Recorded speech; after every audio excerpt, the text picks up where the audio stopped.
You get to choose a life with magic or a life without. I choose magic.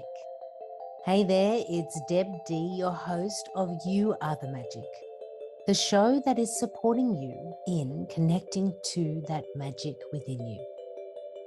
Through storytelling, magic activations, solo episodes, and special guest speakers, we are going to explore the magical realm and how you can anchor into magical you in grounded, practical, let's make it real and a part of your everyday type of magic.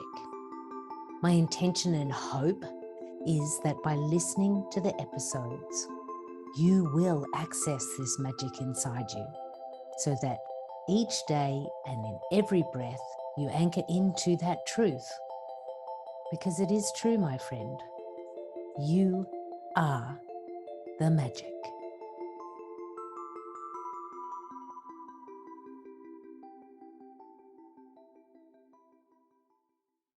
Hey, hey, hey, my Magic Maker friends. Welcome to a special episode today because today I am going to be met on stage by one of my friends and an expert that you are going to be so happy that you got to meet today if you don't already know her. So take a breath with me now because here we are in episode 2 of the season. This season that is all about you, the evolution of you. We are in our air element season, and the air element is teaching us change is happening all the time. It is happening all the time. And the air is also giving you so much information. It's all about this communication and change, which leads to the invitation to change the story you're telling about yourself or that you believe about yourself. This is the bigger invitation for season 3 of You Are the Magic, and we've only just begun. It's episode 2, and today, as shared, I'm going to be met by Tosca Di Matteo.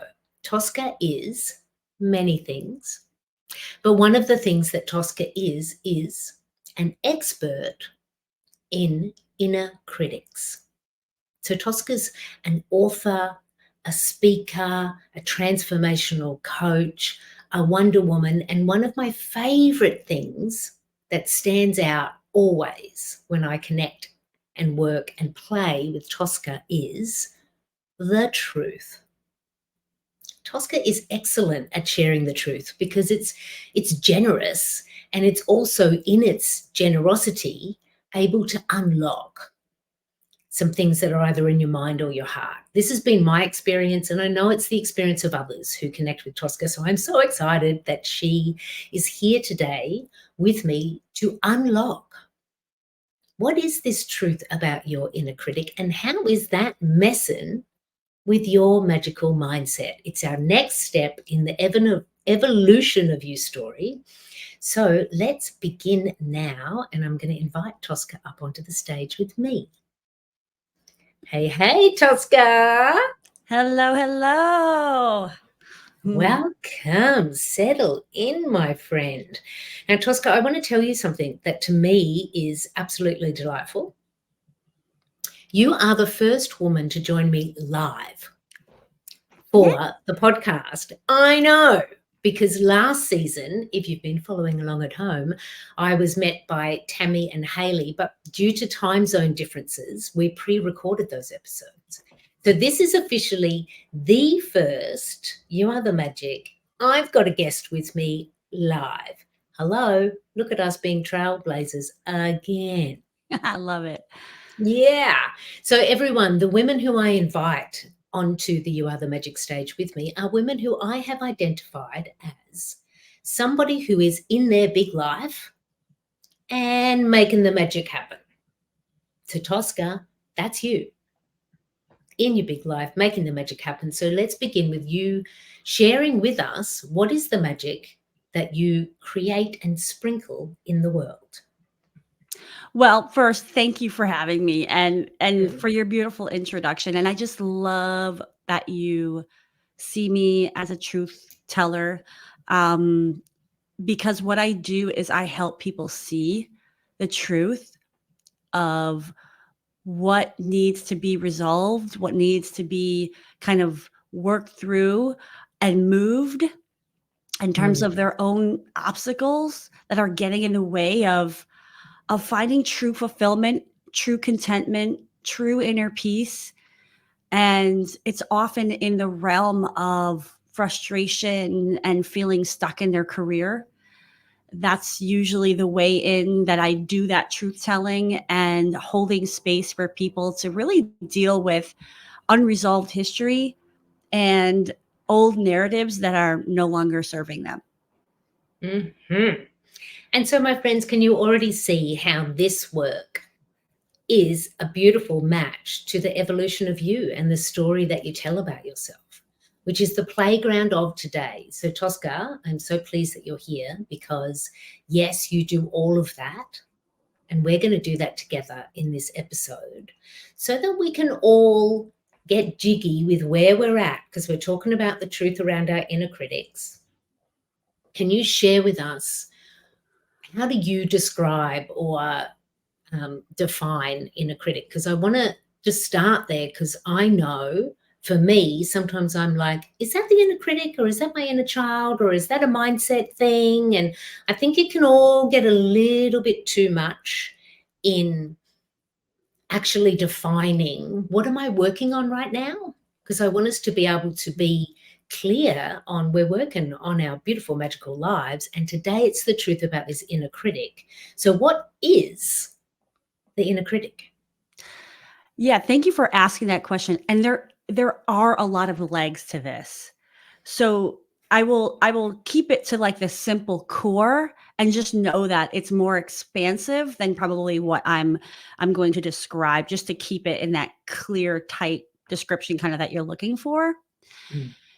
And so I'll just start by saying our inner critic narratives, our messages, are the things that we say to ourselves, which may be conscious, may be unconscious, that are not serving the highest good of ourselves or those that we're around.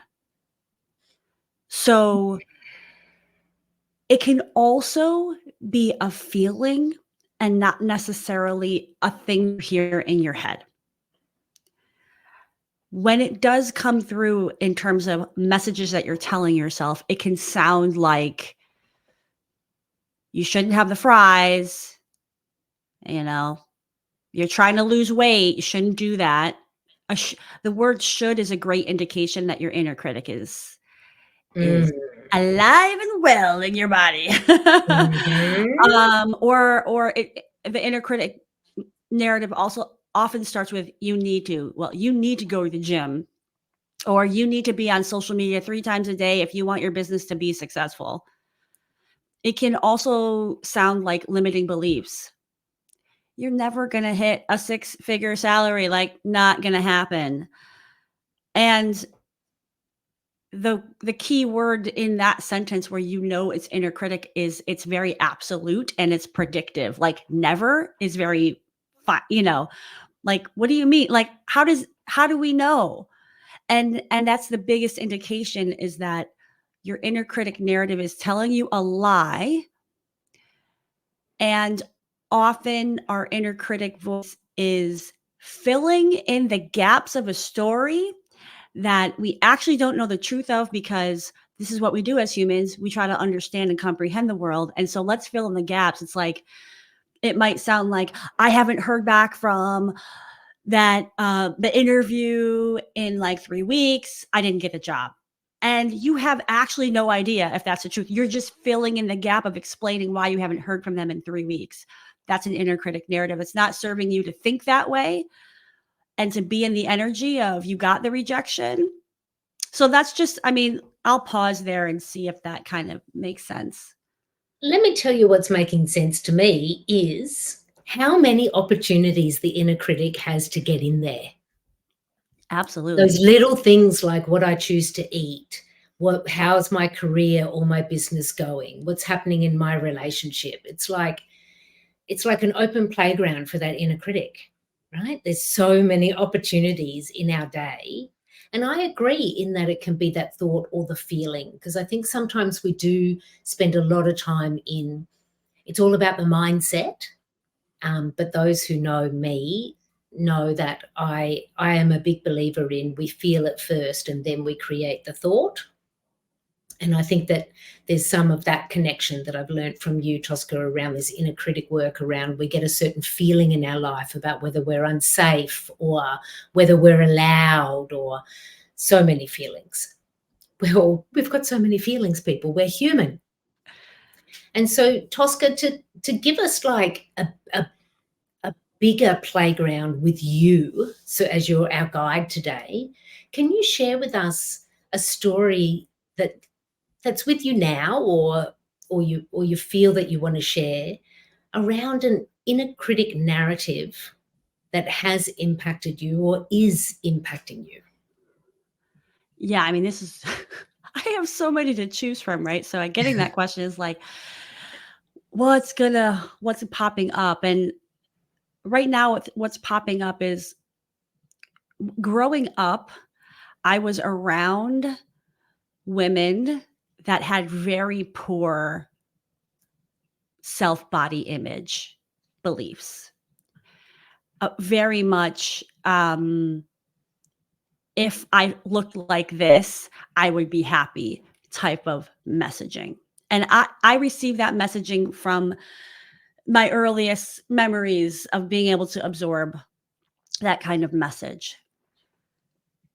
So actually, I as a young girl, and I had a pretty nice physique, but I wore tomboy clothes and I wore really baggy clothes. And looking back, I really thought that was, let me hide myself because I'm not happy with my body. And now I'm like, damn, I wish I wore some flattering things to show my curves, But so I just want to say, like, right, there's these planted seeds about how I looked at my body and my appearance in general. And then and I beat myself up a lot over appearance because also I was born with a visible birth defect. So there's the body, and then there's that physical appearance and scars that I can't change. And then at the age of 22, I was diagnosed with type 1 diabetes.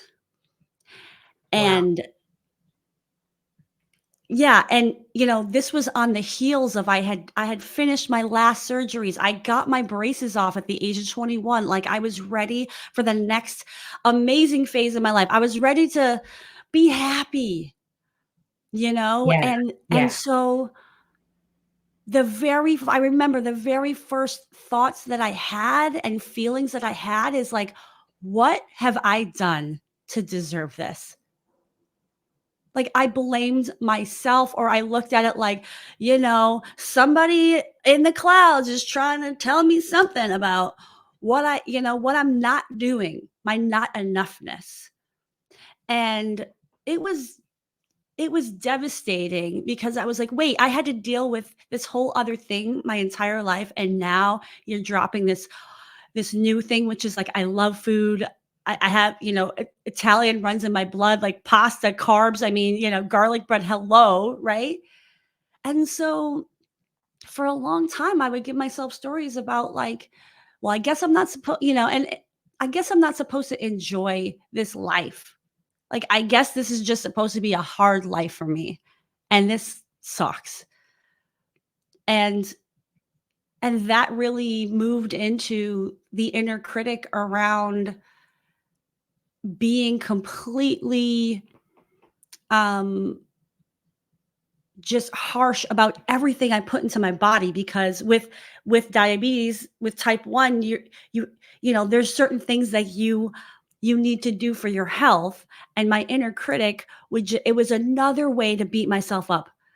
What I had to change in my lifestyle and my food was just another thing that my inner critic glommed onto to make me feel not enough, and to make me feel bad about myself. And that was years in the making of unraveling. Mm. You know what I'm hearing in that, Tosca, is that the inner critic has this own narrative that also evolves. Like in the beginning, you shared with the diagnosis of like, what have I done to cause this? And then next I heard, well, this then means I can't enjoy life. And then it goes to the restrictions again of what you're allowed, what you're not allowed, what control you have over your body. Like there's more than one voice. It's not just like one line that the inner critic has that they repeat. Right. It's like a whole narrative that, you know, over time can develop.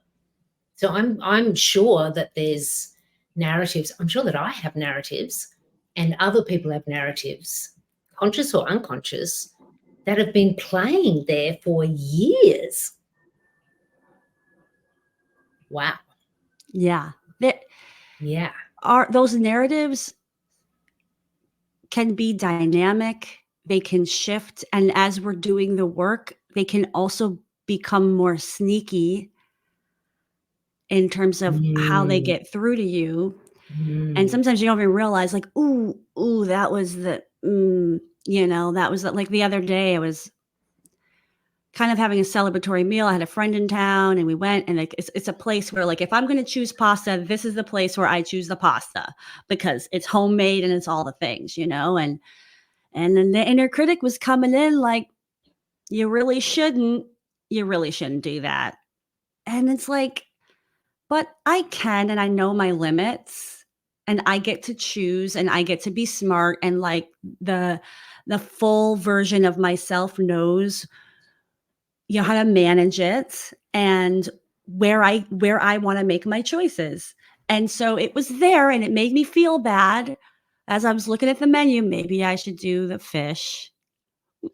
My heart didn't want the fish. My heart wanted to celebrate. It wanted that pasta, you know, like, so, you know, it still shows up, and it's how quickly can you see it? How quickly can you stop allowing that message to repeat? And how quickly can you move into the come from place that you want to have?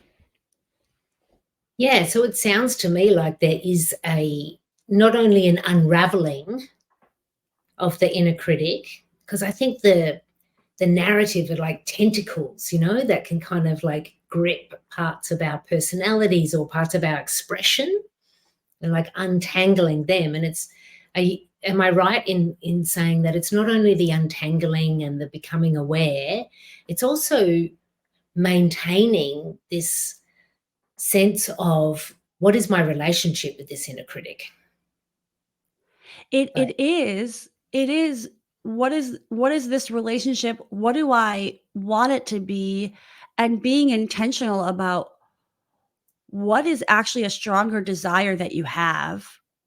Mm-hmm. What is it that you want to lead your life with, even though it may feel really uncomfortable because now you're doing things that your inner critic is telling you is wrong or bad or not okay. Yeah. And so it's that constant choice of, who am I going to be in these situations where I know my inner critic wants to come in and take over my mind? Yeah. Yeah. Who do I choose to be? You know, one of the things I want to explore is the relationship between inner critic and magical mindset. So this season, we're talking about our mind and air and our communication, our magical mindset, and that in itself has so many chapters. And one of those is working with this voice that says you can't have it, or you shouldn't have it, or that's never going to happen, which is the voice that is not supporting this magical mindset, which is the universe is limitless and you actually get to decide what you believe. You get to decide what thoughts you want to bring front and center. And all of these different decisions that we make, whether it's in our healing journey or whether we're manifesting something in particular that we want, or we just want to feel freaking magical, Magical mindset is a part of it, but there's this relationship between the inner critic and the magical mindset. So for you, Tosca, when you see this relationship between the magic you seek to create in the world, because everybody, so happy to share, Tosca is one of the members of the Big Life Magic Makers, the virtual community. Tosca was one of the first women to actually walk through the open doors. Hello, one of the original gang. So we do a lot of work in, connecting to our intuition, expanding what's possible for ourselves. So in that work, that is our work we do within the Big Life Magic Makers, and your work as the expert who is helping people to unlock this truth. What have you discovered about this connection between magical mindset and inner critics? I've discovered that it's really hard to be expansive about what's possible. It's really hard to dream your biggest dreams.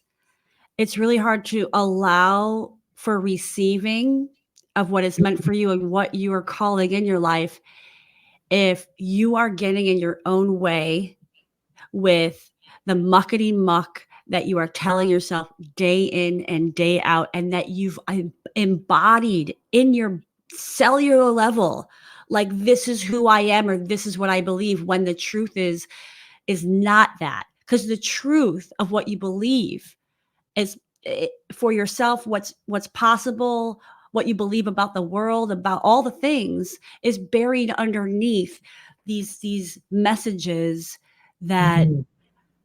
that aren't serving you anymore. Mm. Oh, Tosca, so beautiful. When you were just sharing that, I just saw like the dripping down of the magical mindset and the inner critic and everything that's in our mind, magical mind, dripping down to what's underneath, which is actually that heart center, like where our real values and beliefs are. They're not actually up here. Yeah. They're here in our heart, and our heart is our big receiver in the world, and also where we give from, where we create from.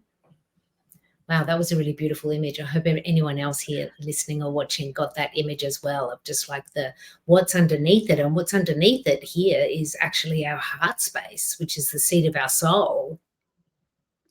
Yeah, and what I've said to you before, and I'll say it again, is like this work is the constant passing of the baton from the head to the heart, from the head to the Yeah. heart, right? And when they actually are working in unison and they're in balance, it's like the most beautiful way to be in the world. And every time I remember, I got to pass the baton from my head to my heart, is like, that's like the signal to be kinder to myself, to stop trying to control everything, to let go of what I think things will look like, and just trust myself and my inner knowing. Yeah. And that is a practice. Yes, it is. Lifelong practice. Like I do say, the longest journey you will ever take is from your head to your heart. That is the longest journey you'll ever take. And it may take you years. You may have to take it a few times before you even realize it's a journey that you're on. But it's highly recommended, everybody, to, like Tosca says, pass that baton. And it passes back and forward, because I also think our magical mindset, everything involved in our mind and our thinking and our beliefs, they're so juicy and powerful, and they help us create the scaffolding and the strategy around what we want to create in the world, and who we are and where we're going to reach and what we're going to do next. So it's not that the heart has more power or where we should be more, but it's about that balance and that passing of the baton, isn't it? Yeah, and I think, as you're talking, it makes me think of something you always talk about, right? Which is our resistance, right? Like, Mhm.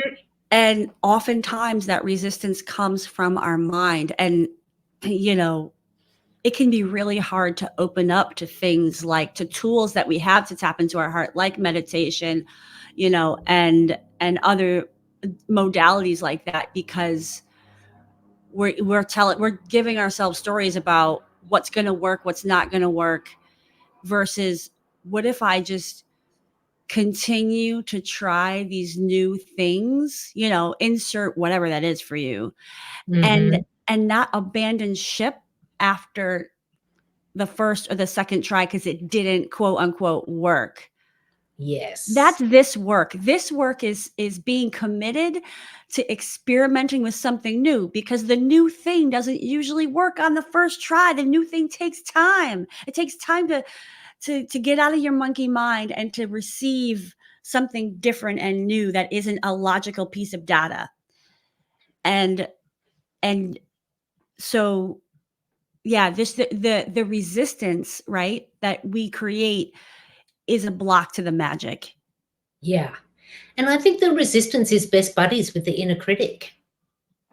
The resistance says, hey, inner critic, let's play. We can bully them to not change. We can bully them to stay in this comfort zone where we want them to be. You know, that can happen. And again, conscious or unconscious. Yeah. Like, absolutely, resistance is like the rust of all meditation, manifestation, magic, like all of it. It does. It takes some practice, which is why it's called a spiritual practice. You don't sit to meditate and get like bliss and zen the first time. I mean, I'm years in and I've had a few flashes of it, you know? Yeah. Yeah. So I want to ground us in an example of this work. Yeah, Let's do that. Let's play there. And I'm going to use myself as the example, which I wasn't expecting until last Thursday, when we're in the Magic membership and you, as our special guest master teacher this season, you're doing 2 sessions within the Magic membership. The first one was last week. The next one's tomorrow. Today's Wednesday, the 24th. That's the 25th for anyone following along. And the first one was about like this truth about your inner critic. And so I'm sitting in the Zoom room with the other women who are gathered, and you're sharing about the inner critic like you did at the top of this episode. And one of the things that you shared that I think was the first unlocking for me was, how can we love this inner critic? Because the inner critic is also working towards keeping you safe or protecting you, or has been developed for a reason. And that was, like, I'm all about the love, add more love. I'm all about that. I'd never had a conversation with myself about loving this inner critic. So I was like, okay, here we go, Tosca. There's the first unlock.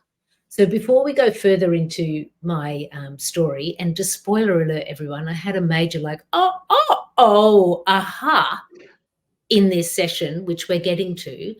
But just share with us a little bit, Tosca, around this idea of loving the inner critic and Yeah. Just why? Cool. It just makes me so happy to hear about unlocks and ahas. And so this idea of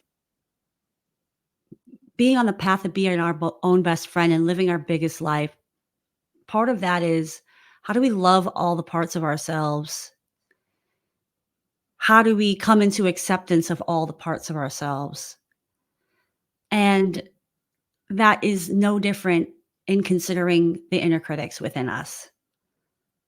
And the more I do this work, especially in conversation with my clients and their inner critics, because we have conversations, it's so clear, not just to me, but to my clients, that, wow, like, actually, I thought this was a mean person. I thought they were out to get me. I thought they didn't want me to win. They wanted me to fail. And they realized it's the absolute opposite.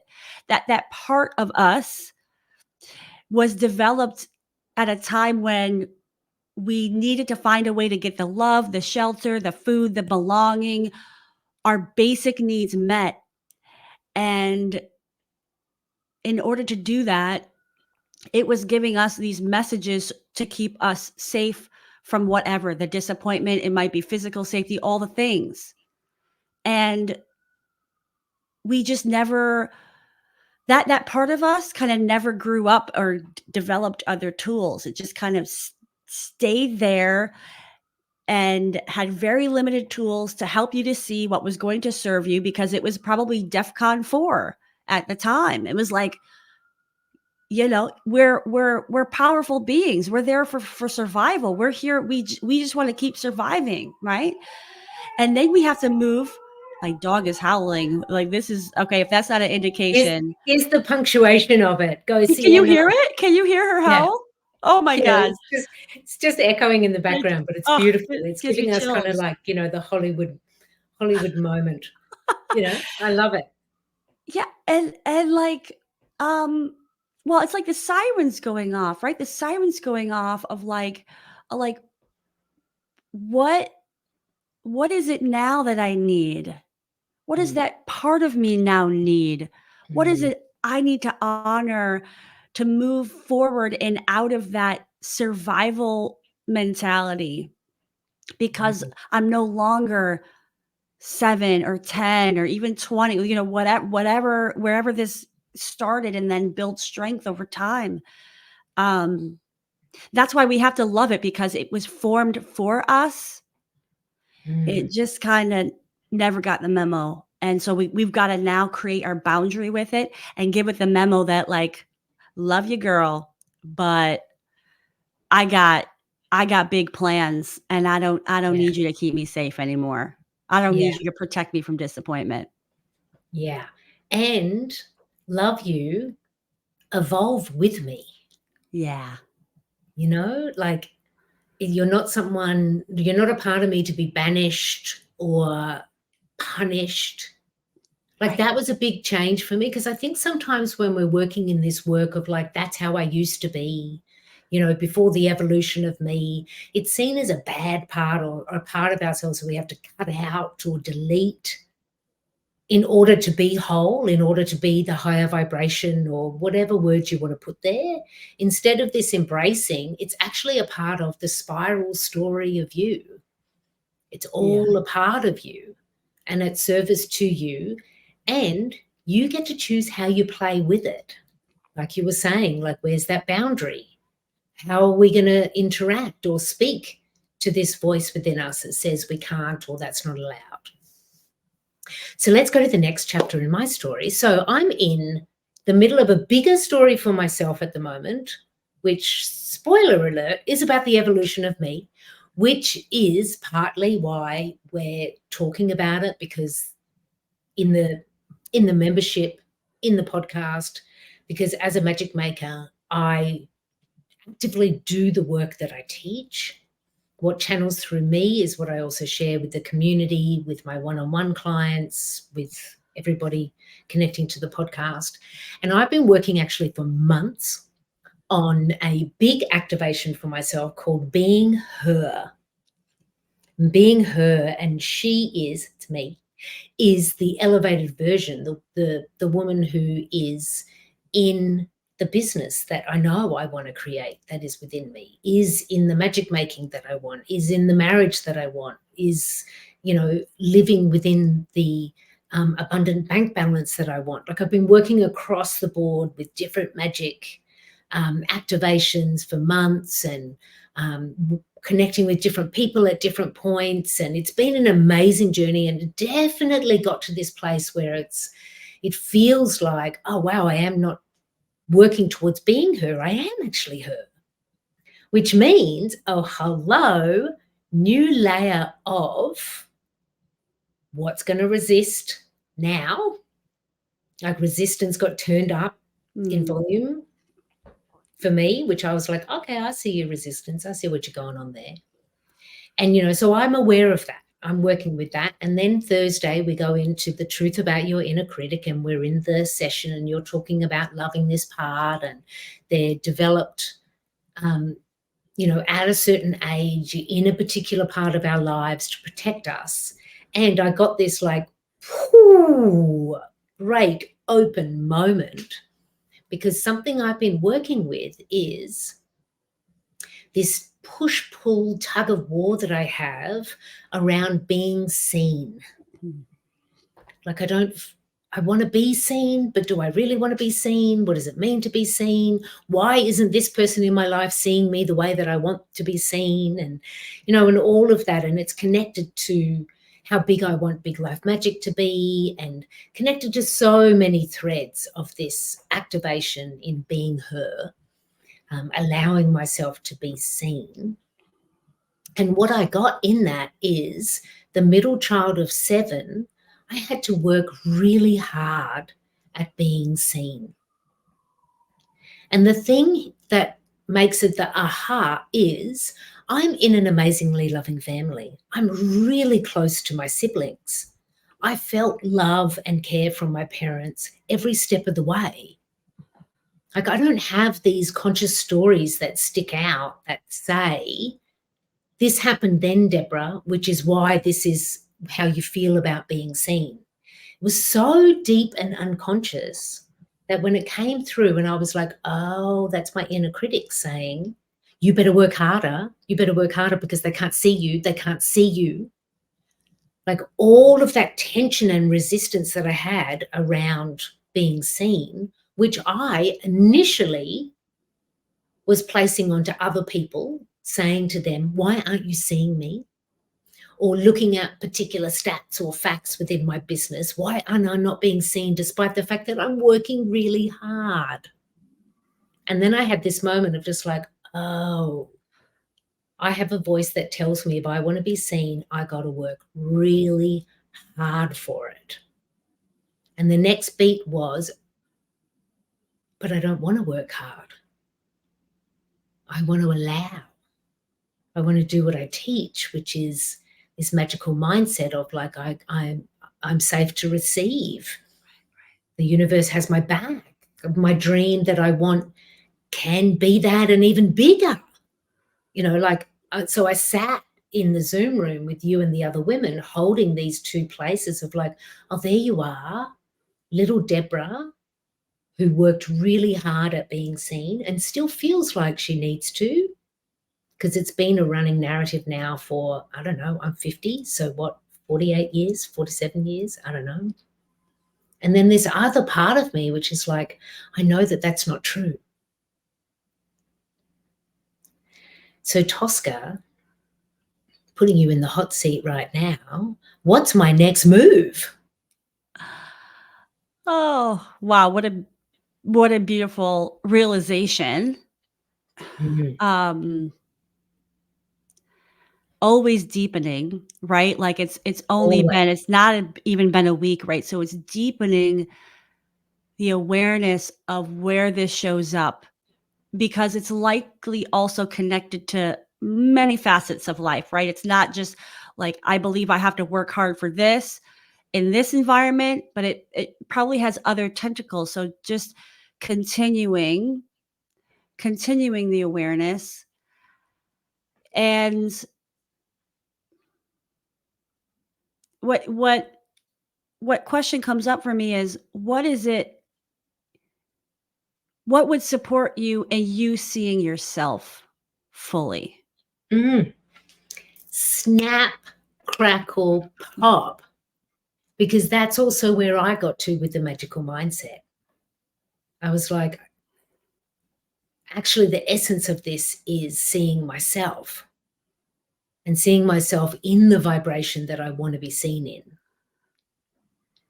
Yeah, absolutely. And I also want to say out loud, that's not always an easy thing to do.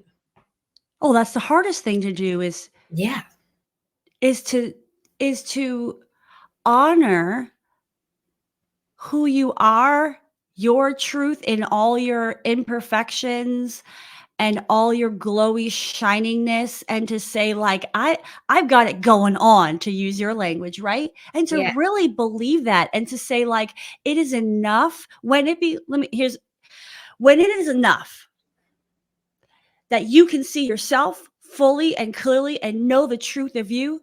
That is where the magic opens up, because that is what's needed because you're not then waiting. You're not waiting for the stats on the YouTube view. You're not waiting for the emails of the yeses for the community. You are saying, I've got it going on. I know how magical I am. I'm shining my light the brightest it can be. And it doesn't matter what happens. I'm not in control of what happens right now, but I know that I opened the damn portal. And so I'm not worried. I'm at peace because I am doing my thing and I'm honoring myself in all the ways. And I'm giving myself the self-care and I'm giving myself the break. And you know what? I'm working hard because I love the work that I'm doing, but I'm doing it for me and I'm doing it in service. And that is enough. Ah, deep breath, everybody. Let's take that in. That's known as the Tosca truth. I love that. When you go into that moment when that truth just channels through you. And I want to like value add to that. Because on Sunday, I did an abundance activation. So Sunday, I'm sitting at the beach and I'm calling myself in. I'm like, okay, so Thursday you have this big unlock and you're starting to explore that. And you're right, Tosca, it's got tentacles in all different parts of my life.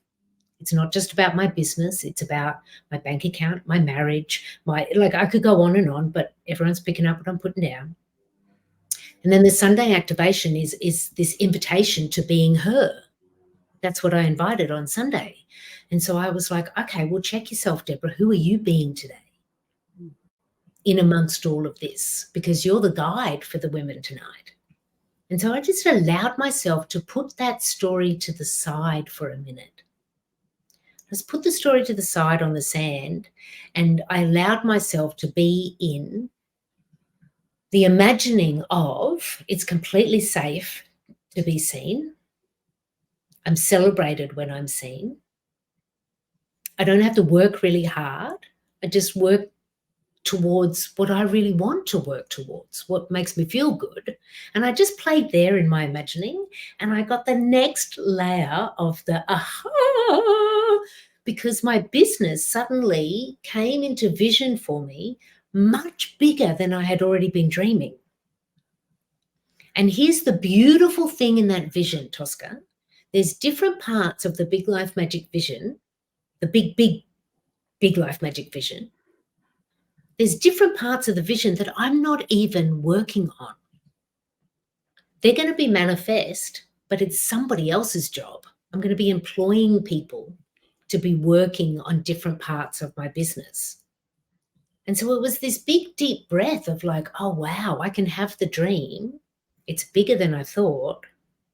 And not only do I not have to work as hard as I've been telling myself, I can actually employ other people to work. Like give myself more space and grace.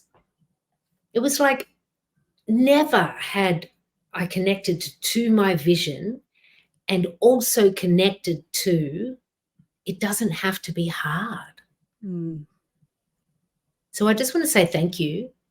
I mean, what a magical gift for me personally that you've given me just in this last week. I mean, through our whole friendship, through our whole Magic Maker adventure, but just in this last week, like to put down the it's got to be hard, you have to work really hard for it, is like I can feel the difference in my shoulders.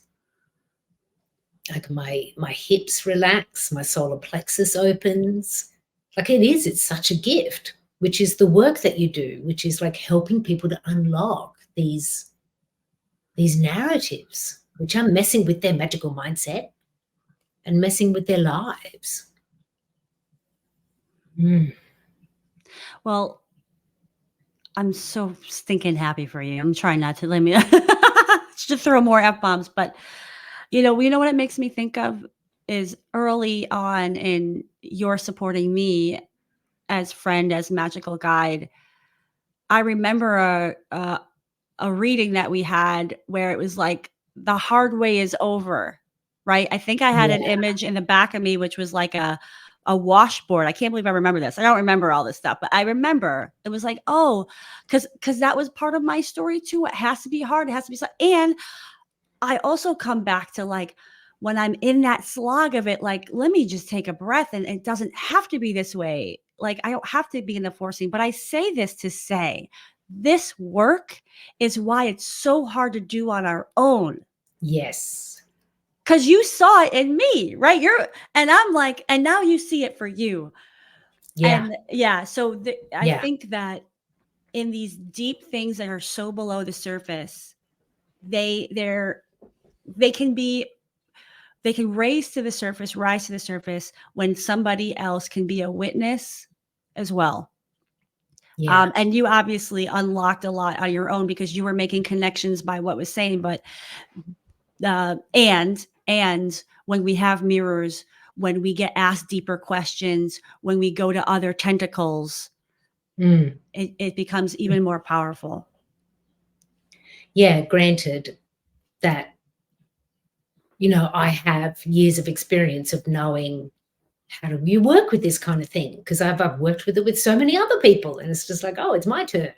And I also agree with you, even somebody like me who knows a lot about transformation and activating magic, I still need those moments where you're holding the circle of women, and I can be just in my story. And I think we all not only need it, but I think we deserve these spaces where we can turn up, and it's just about me. It's just about me today and what's going on in my thoughts or my feelings or my magic or my mindset. It's all about me. And from there is when we can really start to work on some unlocking and some evolution. Particularly for women, I think there's a lot of, it's about me, but it's me as the mother, it's me as the wife, it's me as the employee, it's me as the business owner. Like, there's a lot of connecting to others, which women naturally do. But I'm more and more, as I've been working with this evolution of you story and the bigger narrative of it, more and more I'm seeing this just importance of allow yourself to be held by another while you unlock something for yourself. And also remember, it's not only fun, but it can be a fast forward button if you allow yourself to be held in a container with either a transformational coach like you are, Tosca, or the one-on-one work that I do, or in the community that we're a part of, like the Big Life Magic Makers, where everyone's there in their own stories, but saying yes to what's possible for me. Yeah, and I think it was said in a conversation you had on your Instagram Live on Sunday, but I'll just reiterate, which is when we show up in spaces where we get to drop our identities, and it's not about the transaction of what do I need, what do you need, and we're just showing up without any of that as pretense. It's really powerful because then we're just who we are. We're not worrying about anything. And I think that's the community that you've created, is you just show up. Nobody cares what you do. Nobody cares how you got there. It's just, who are you being? And what's your energy? What's your magic, and that's all that matters. Yeah. Yeah. I mean, I definitely got that on Sunday too. That was with a conversation I had with Sonia, one of our other magic members, who last night held the full moon circle for us. So good. Amazing conversation.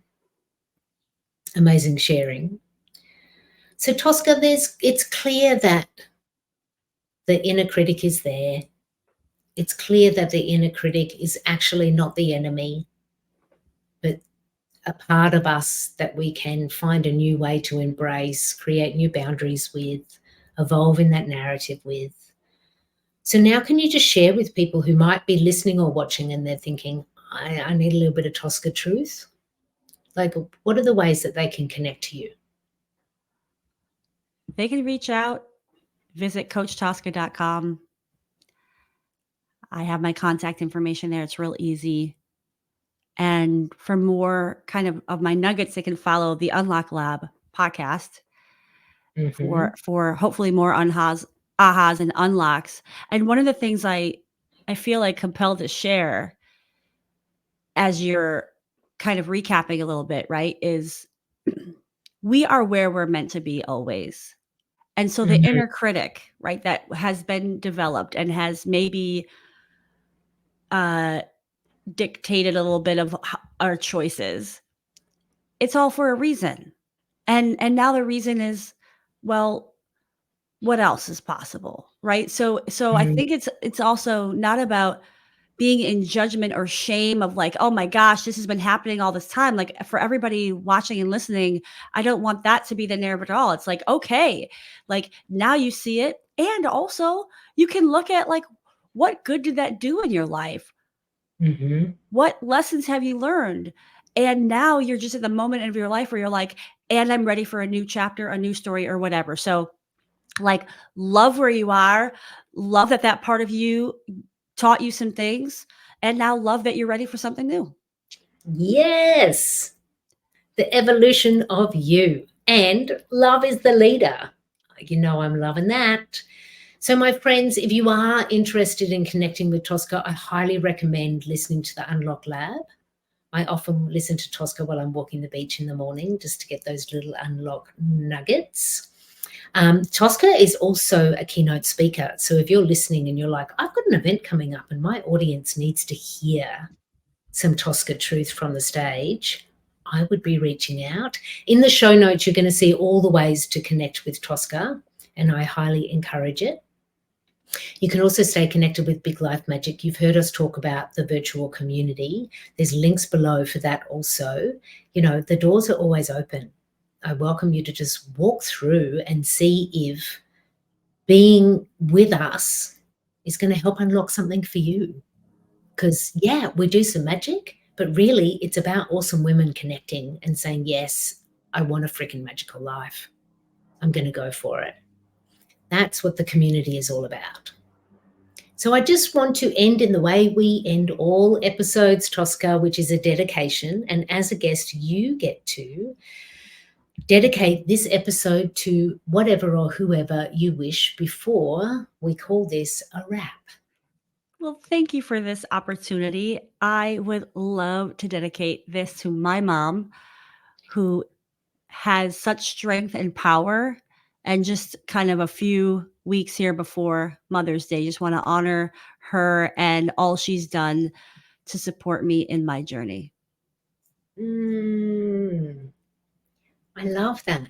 Everybody take a moment to breathe in and share a dedication to either your mother or somebody who has been a mother figure for you. Or maybe for some, it's Mother Mary or an angel that you pray to.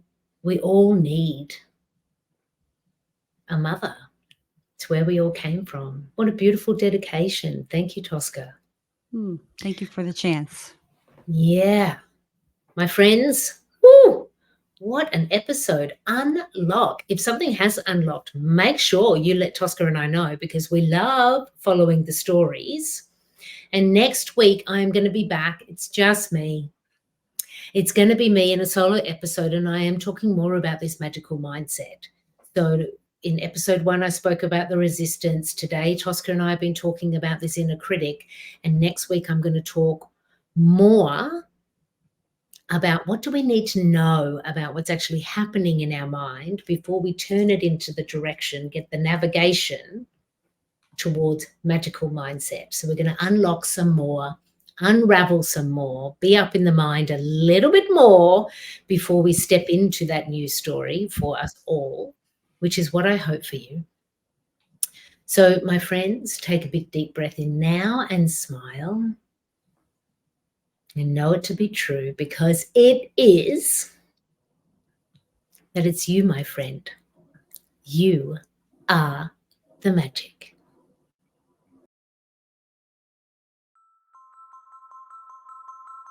Thank you for spending your time and your magic with me in the latest episode of You Are the Magic. I invite you now to click the link for a tune.